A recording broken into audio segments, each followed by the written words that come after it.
असल बात है आपके मुल्क की स्टेबिलिटी की। बात सुने, आपने चाइना के साथ सी पैक किया है ना, आप बलोचिस्तान को नहीं संभाल पा रहे, ठीक है। मैं उस पर नहीं जाता कि वो गलत कर रहे हैं सही कर रहे हैं, भाई स्टेबिलिटी लाना एक, अगर आप क्राउन बैठे हो, आप उसको मैनेज कर रहे हो पूरे मुल्क को, तो आपके ऊपर ये रिस्पॉन्सिबिलिटी है कि आपने स्टेबिलिटी और एक पीस लाना है मुल्क के अंदर।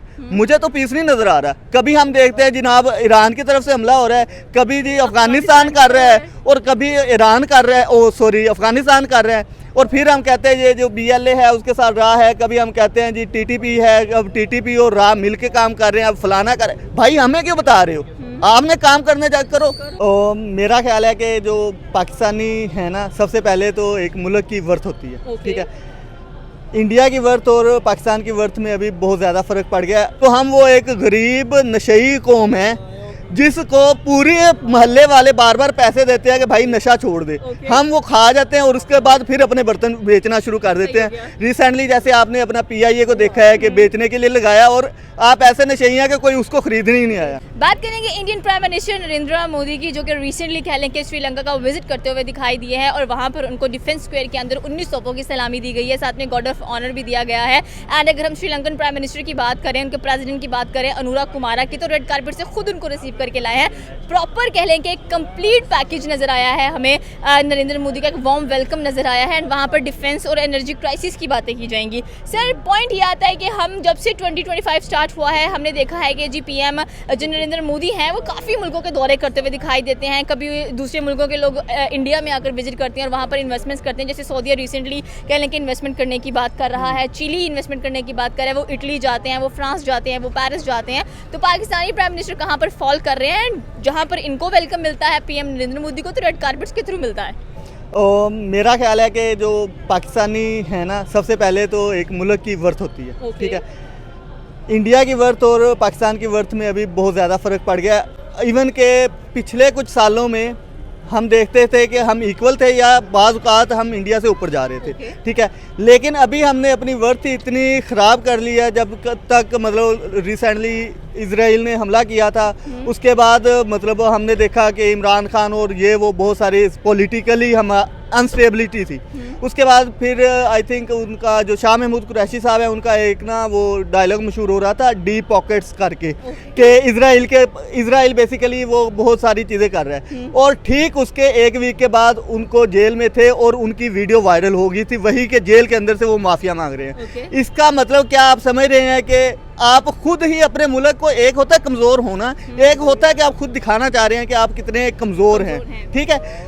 उसके बाद ये सारी चीज़ें होने के बाद हम अगर इंडिया को देखें, हाँ ठीक है, उधर भी कुछ ना कुछ पॉलिटिकल इंस्टेबिलिटी है, ठीक है, मुस्लिम हिंदूज़ की कुछ ना कुछ है, लेकिन वो अपने मीडिया को उस तरह से शो नहीं करवाने देते। हमारे खुद करवाया जाता है कि अपनी तरफ से एज आ पाकिस्तानी वो शायद समझते हैं, जो हमारे ऊपर बैठे हुए हैं वो समझते हैं कि शायद हम अपनी ये जीत अपनी आवाम को दिखा रहे हैं, लेकिन उनको समझना चाहिए कि ये सिर्फ आवाम नहीं देख रही, सोशल मीडिया पूरी दुनिया के पास है, ठीक है। और उसके अलावा आप कह रही थी कि मुख्तलिफ मुल्क इंडिया को कर रहे हैं, मतलब कि विजिट कर कारपेट्स बिछाते हैं उनके लिए, 19 तोपों की सलामी दी जा रही है, कभी गार्ड ऑफ नाइल दिया जाता है, ऑनर ऑफ नाइल दिया जाता है, कभी गार्ड ऑफ ऑनर दिया जाता है, रेड कार्पेट। और उनके जो प्रेसिडेंट्स हैं वो खुद उनको रेड कार्पेट से रिसीव करने के लिए आते हैं। जी मैं यही कह रहा हूँ, ये सारी जो भी मैंने एक तमहीद बांधी है, उसका एट द एंड रिजल्ट क्या है?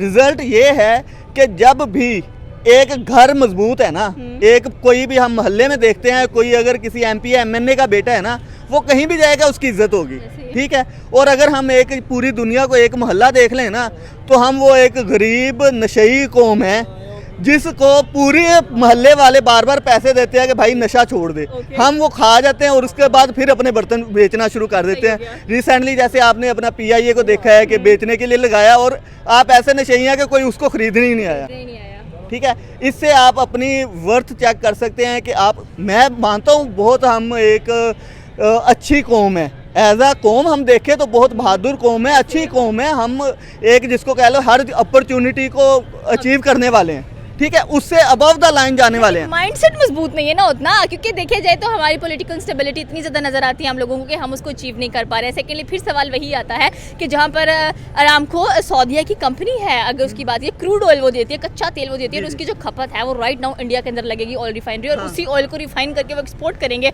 और उससे पैसे कमाएंगे। इतनी बड़ी सोच इनिशिएटिव लेते हैं वो लोग, हम नहीं ले पाते हैं। और कहाँ पर आपको इंडिया नज़र आने वाला है, लाइक देखिए टेस्ला वहाँ पर नज़र आ रही है, आईफोन मैन्युफैक्चरिंग वहाँ पर हो रही है, एप्पल का स्टोर वहाँ पर नजर आता है। इवन आई थिंक वो जो है सिलिकॉन वैली वो भी आ रही है, ठीक है। गोल्ड में उड़ीसा की कह लें कि इतने ज़्यादा वो मिल चुके हैं। तो यही मैं कहना चाह रहा हूँ कि असल बात है आपके मुल्क की स्टेबिलिटी की। बात सुने, आपने चाइना के साथ सी पैक किया है ना, आप बलोचिस्तान को नहीं संभाल पा रहे, ठीक है। मैं उस पर नहीं जाता कि वो गलत कर रहे हैं सही कर रहे हैं, भाई स्टेबिलिटी लाना एक, अगर आप क्राउन बैठे हो, आप उसको मैनेज कर रहे हो पूरे मुल्क को, तो आपके ऊपर ये रिस्पॉन्सिबिलिटी है कि आपने स्टेबिलिटी और एक पीस लाना है मुल्क के अंदर। मुझे तो पीस नहीं नज़र आ रहा। कभी हम देखते हैं जनाब ईरान की तरफ से हमला हो रहा है, कभी जी अफगानिस्तान कर रहा है, और कभी ईरान कर रहा है, अफगानिस्तान कर रहा है, और फिर हम कहते हैं ये जो BLA है उसके साथ राह है, कभी हम कहते हैं जी TTP है, अब TTP और राह मिल के काम कर रहे हैं, अब फलाना कर रहे हैं। भाई हमें क्यों बता रहे हो, आपने काम करने जा करो, ठीक है। और इसका जो एंड रिजल्ट है, जब ये सारा पीस होगा उसके बाद पूरी दुनिया आएगी और फिर आपके पास इन्वेस्ट करेगी। बात सुने ना, आप एक चाइना आपके साथ खड़ा है, वो अपने बंदे भेजता है, आप मरवा के दे देते हो, तो दूसरे किसी का मतलब दिमाग तो नहीं ख़राब कि एक मुल्क को जो कि खुद अपने ही सिटीजन्स को ही नहीं कर सकता, जिस तरह ये ट्रेन का हमला हुआ था, ये हमारे सामने है। मतलब पूरी दुनिया को नज़र नहीं आ रहा कि आप अपने ही मुल्क के सिटीजन्स को प्रोटेक्ट नहीं कर पा रहे, तो वो आगे इन्वेस्टमेंट क्यों करेंगे? क्योंकि मैं बताता हूँ, असल बात यह है कि जब कोई भी हुकूमत थोड़ी सी कमज़ोर होती है तो उसके खिलाफ रूमर्स घूमना स्टार्ट हो जाते हैं। जिस तरह अभी रिसेंटली मैं समझता हूँ कि इंडियन मीडिया में कुछ मैंने खबरें देखी जिसमें कह रहे हैं जी पाकिस्तान के अब टुकड़े होने वाले हैं, अब बलूचिस्तान अलग हो जाएगा, अब जी KPK के जो लोग हैं वो अफगानियों के साथ मिल गए हैं और पीछे सिर्फ पंजाब रह जाएगा, और मे भी पंजाब भी हम इंडिया के साथ मिला लें, ठीक है, पाकिस्तान ही ख़त्म हो गया, ठीक है। पता नहीं इज इट ट्रू भाई, है ना, आप देखें मीडिया को। मैं यही मतलब कहने का, उनके वीडियो में ये बातें सुनी है, मैंने सुनी है। सुन के कैसा फील हुआ? मुझे सुन के कुछ गुस्सा आया, और कुछ मुझे उनसे ज़्यादा हुक्मरानों पे गुस्सा आया जो कि हमारे मुल्क को इतना वीक कर रहे हैं। मैं कहता हूँ अगर हमारे हुक्मरान उस तरह से नहीं प्रोटेक्ट कर पा रहे, भाई रिज़ाइन कर दो, कोई और जो इस कैपेबल है, जो इसको लेके चल सकता है। मतलब बलूचिस्तान का अगर हम देखें तो उनका कुछ मतलब वो है जी कि हमारे पास अपना घर हो और कुछ पढ़ाई के हों, कुछ जो बेसिक नीड्स हैं वो हों, तो भाई बेसिक नेसेसिटीज वो लोग मांग रहे हैं, तो आई थिंक कि ट्राई करना चाहिए, देना चाहिए उनको। एंड सेकेंडली जाहिर सी बात है हमारे पास कुल मिलाकर 5 सूबे के, गिलगित बल्तिस्तान की बात करें तो 26 सूबों को हैंडल कर रहे हैं। यही तो बात है, जो ऊपर टॉप पे मैनेजमेंट बैठी होती है उसके सर पे होता है। ये बात सुने, आप या मैं जाके इस तरह नहीं कर सकते कि अब पूरा लाहौर ही साफ हो जाए या पूरे बलूचिस्तान में मैं पीस ले आऊँगा, नहीं हो सकता। जो मैनेज करने वाला है उसने करना है, और अगर वो इस कैपेबल नहीं है तो मैं समझता हूँ कि उसका ये मतलब कह लो कि एक हक बनता है कि भाईजान वो रिज़ाइन कर दे कि सर मेरे से नहीं हो रहा, कोई और कैपेबल बंदा है वो आ जाए। आपने कहा कभी हम इंडिया के साथ मिलकर चलते थे, कभी उनसे ऊपर नजर आते थे, आज वो आ गया तो कैसा फील होता है एज अ पाकिस्तानी कि हमें उनसे जलना चाहिए, हमें उन पर प्राउड फील करना चाहिए, उनको दाद देना तो बनता है? मेरा नहीं ख्याल कि हमें जलना चाहिए, ठीक है। मैं बताता हूँ, असल में अगर हम आज से 70-80 साल पीछे चले जाएं तो वो और हम एक थे, ठीक है। वो हमारे कह लो कि 2 भाई हैं, वो अलग बैठे हैं, हम इधर बैठे हैं। तीसरा भाई भी है बांग्लादेश। नहीं, बांग्लादेश तो मतलब पाकिस्तान का एक पार्ट था ना, मतलब वो 3 भाई कह लो आप, ठीक है। लेकिन हम बेसिकली इंडिया से कंपेयर कर रहे हैं, तो मैं ये कहना चाह रहा हूँ कि अगर इंडिया कुछ अचीव कर सकता है तो शायद हम उससे अच्छा अचीव कर सकते हैं, ठीक है। हमारे मतलब बहुत सारे, अगर आप इंटरनेशनली देखें कि अमेरिका के साथ कभी अलायंस बनते हैं, अभी आपने अमेरिकन ने भी आपको धोखा देना स्टार्ट कर दिया। अभी वो जो ट्रंप ने लगाए हैं दूसरे टैरिफ लगाए, इंडिया पे 0% टैरिफ नजर आया है। नहीं, इंडिया पे आई थिंक 21% है। मैंने सुबह जब I was listening to the news, they were saying कि इंडिया बच गया है टैरिफ से। नहीं, मेरा नहीं ख्याल, क्योंकि ट्रंप जो है ना उसका जो माइंडसेट हम देखें ना, तो हेल्थ स्ट्रांग है। नहीं, वो स्ट्रांग नहीं है, मुझे कुछ बेवकूफ़ लगता है। ठीक है, टाइम ऑफ पावर में आए हैं। सेकंड टाइम बात सुने ना, मतलब एक मुल्क जो है वो एग्रेसिव कभी भी नहीं चल सकता, ठीक है। वो जिस तरह एग्रेसिवली पूरी दुनिया को ख़त्म कर रहे हैं, और मैं समझता हूँ कि जो अमेरिका का एक ट्रू फेस है ना, जो आज तक उन्होंने 4-5 वो फेस मास्क के अंदर छुपा के बैठे हुए थे, बड़े प्यार से कहते थे नहीं जी वो फलाने दहशतगर्द हैं, सीरिया पे हमला किया वो दहशतगर्द थे, वो फलाने थे। ये अब ट्रंप सीधा कह रहा है, मतलब फ़लस्तीन को देखे, वो सीधा कह रहा है कि ये तो एक बहुत अच्छी अपॉर्चुनिटी है, यहाँ पे बहुत अच्छी बिल्डिंग्स बन सकती हैं और पूरे फ़लस्तीन को क्लियर कर दो। What the hell this is, मतलब समझ से ही बाहर चीज़ें हैं। मतलब ये बेवकूफ़ नहीं है तो और क्या है। मतलब पूरी दुनिया को आप अपना वो दिखा रहे हो, एट द एंड सारी उम्र अमेरिका ये तो हो गया सारी उम्र में जोकर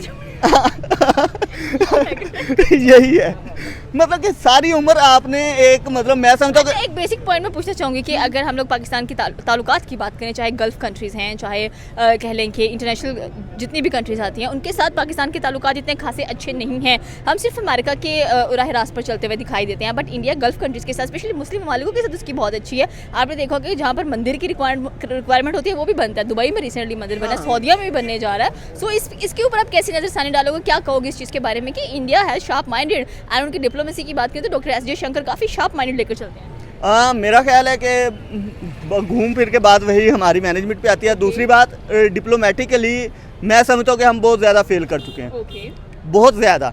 मतलब मुझे नहीं पता कि वो जिस तरह कहते हैं, एक करप्शन होती है, एक होता है जो कहते हैं कि मैं पैसे दे के जी पुलिस लग गया, ठीक है।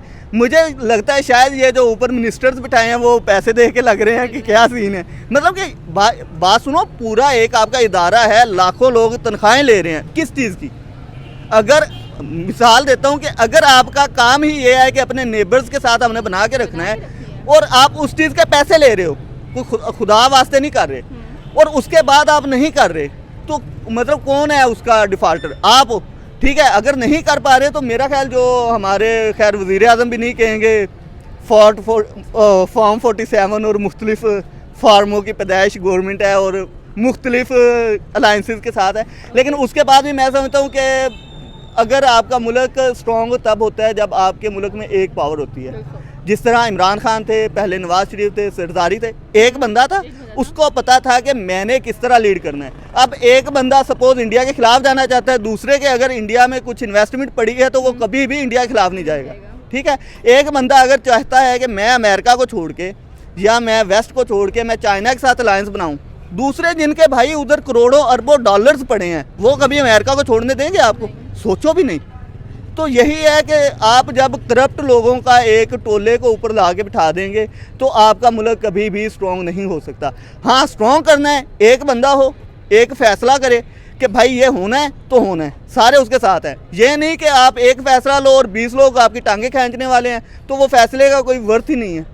ओके, ये थी पाकिस्तानी अवाम की राय की अगर देखा जाए तो डेफिनेटली सी बात है। नरेंद्र मोदी अभी श्रीलंका रिसेंटली हमें चिली में नज़र आए और आज श्रीलंका के अंदर नज़र आए हैं एक डिफेंस एनर्जी क्राइसिस की मीटिंग करते हुए with the president of Sri Lanka. Kumara की बात करेंगे, आपकी क्या राय है नीचे के कमेंट सेक्शन में बता सकते हैं। हमारे चैनल को सब्सक्राइब करना बिल्कुल मत भूलिएगा। तो मिलते हैं अगली वीडियो में। अल्लाह हाफिज़।